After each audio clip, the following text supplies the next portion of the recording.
Hey ladies, Scrap Basket Quilts coming back to you with part 2 on the tutorial for the basics of putting together a hexagon quilt top.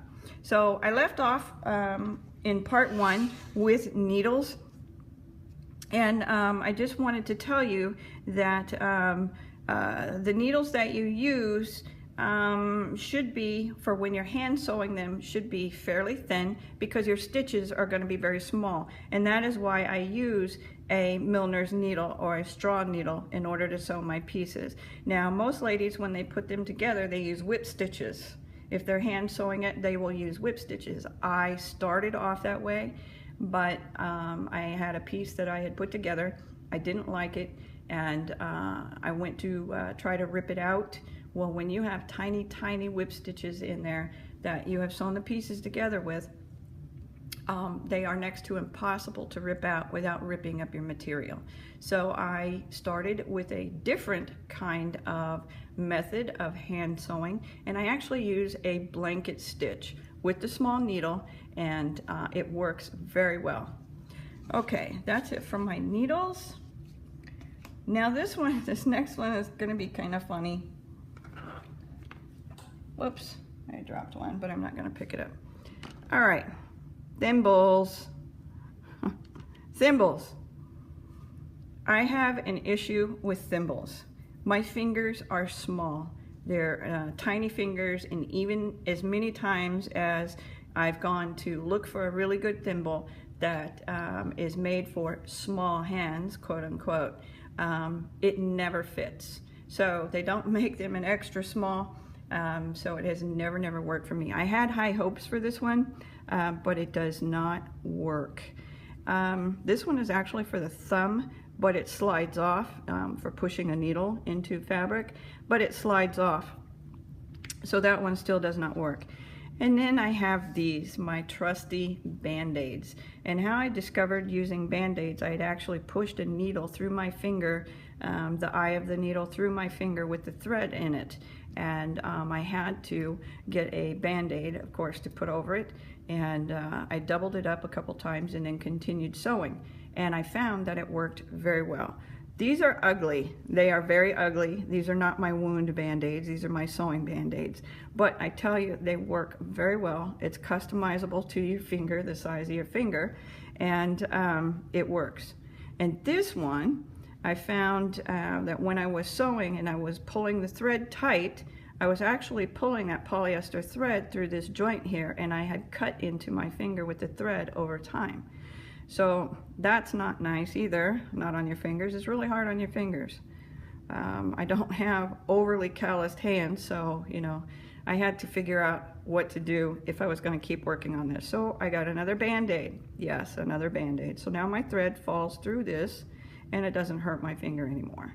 This is the one that I used to push my needle through with anyway, so it's perfectly padded. It doesn't go through my finger, and it actually does not go through the Band-Aid, which was surprising.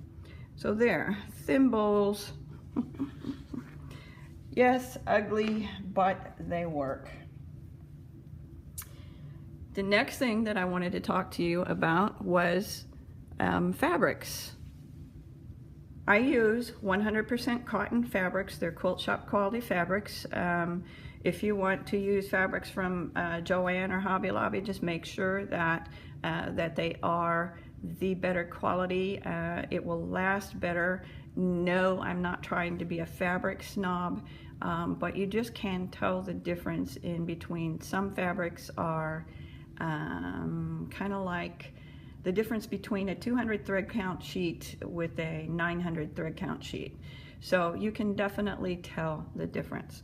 These are all quilt shop quality fabrics. I chose a myriad of fabrics for the difference in the colors of my Hexi blocks, and they're all supposed to be, you know, kind of Civil War era kind of type fabrics. And you don't have to use those. You can actually use 1930s reproduction. I have seen beautiful Hexi quilts made out of the 30s reproduction fabrics. You can use batiks if you want. It does not matter. Use stuff out of your stash, your scraps. The more the better. The scrappier, the better. But just use a fairly decent quality fabric. The next thing I wanted to talk to you about, actually, is scissors. This makes a difference, the type of scissors that you have. These are small scissors. They're meant for handwork, ladies who do crewel or hand embroidery, any kind of hand sewing. They have, you know, little scissors in their kits. They don't use the really, really big scissors. Now, if that's all you have, use it. These actually came off of Amazon. They were cheap. They were just below $9. I have bought probably 4 pairs of these. I have 2 in this color, a silver color, and a pair that I actually sent to my mother. But I love these scissors. They're very sharp. They work very well. They feel good in my hand, and they're very sturdy. Now this thing, a lanyard, was made for me by a friend a long time ago. She knew that I liked sewing, and so she made that for me in order to, you know, just have a nice little ditty to put on the side of my scissors to keep the tip protector on the end of my scissors. Now, you don't have to have a lanyard for that, and this tip protector is actually a knitting needle tip protector, and it helps keep your work on there when you're not working on your knitting. So if you're going to do something like this, you can get it at Joann's or Hobby Lobby. You can probably even get them on Amazon if you don't want to go out and shop.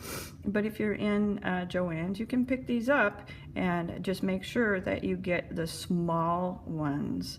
It's made by Clover, and all you would do is just insert it on the tip of your very sharp scissors. So it's good to have a pair of very sharp scissors because all you'll be using it on is your thread and your fabric. You never use your fabric scissors to cut paper, ever. That's a no-no. That's like a cardinal sin in the quilting world. This, my next topic, yes, Jack. Meet Jack, my buddy. We used to hate each other. I absolutely could not stand ripping out anything. It just made me angry because it was a waste of time. I was mad at myself because I made mistakes. But a ripper. Now, why would I need a ripper on something like this? Well, let me show you. Here is one that I have completed. It is a Hexi star that I have completed. But say I didn't like something on it, which has happened to me before. Say I didn't like something on it. Maybe I wanted to change out the center piece. So what I would do is I would go to the back and I would rip out that piece right around the piece, and then I would sew in another piece. And the only way that I could actually do that was not use whip stitches. Like I said, I've done it before. I tried to rip it out. It was a mess. I ended up tearing my fabric with the ripper. So if you have to rip something out, don't fret. I'm going to tell you about my stitches. The stitches that I use, like I mentioned before, are blanket stitches, and I'll show you how to do that in just a little bit. But the blanket stitches, what they did was it helped form a ridge of stitching, a line of stitching all around every one of my Hexi pieces. Now some will appear more than others. That's because I'm using a variegated thread, and so some will look like bronze, some will be brown, and whatever. But anyway, it's a variegated thread. But these stitches actually help, if I wanted to rip this out, it actually helps give me something to grab onto, a stitch to grab onto, so I could rip it out if I wanted. So I don't have to dig down in between my fabrics and pull hard on my fabrics to reveal stitching in order to be able to rip it out. So that helps, If you don't ever have to rip, if you don't care, you know, that's fine that you don't.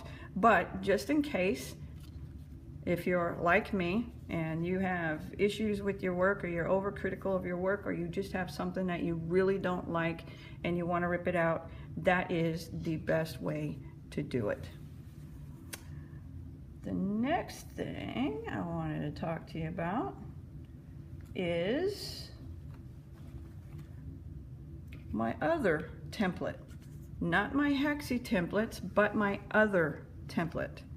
I made this template to help me when I sit upstairs at night and I will sew, especially when I was in bed with the flu and I just could not stand to sleep anymore. It was driving me crazy and I had to have something to do, so I started on my handwork again. And so while I was sitting in my bed, you know, I had to have everything together instead of going, you know, up and down to my cutting mat, cutting my fabric, blah, blah, blah.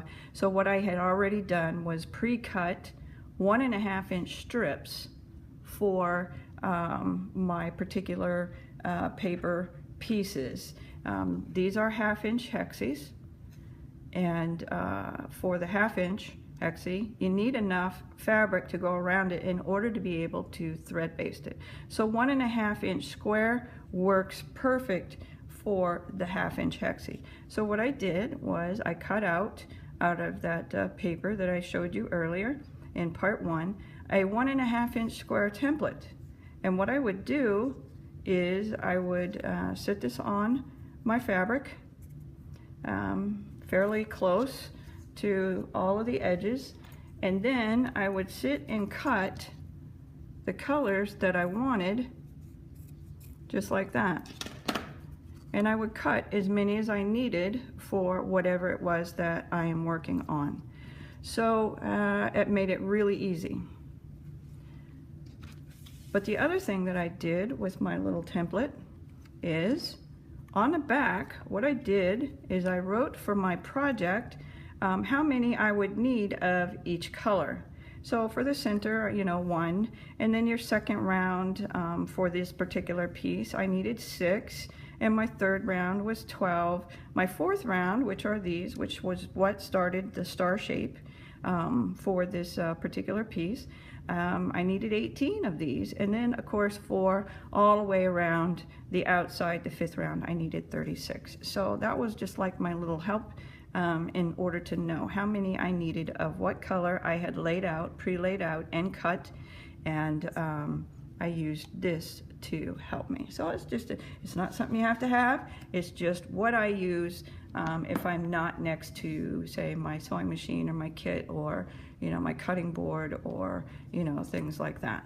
So that was a huge help. All right, ladies, I'm going to cut this video off here and go to a part 3, and what I'm going to do is show you next how to thread baste your Hexi pieces, the fabric to the paper, and then sew them together. Now let's go quilt.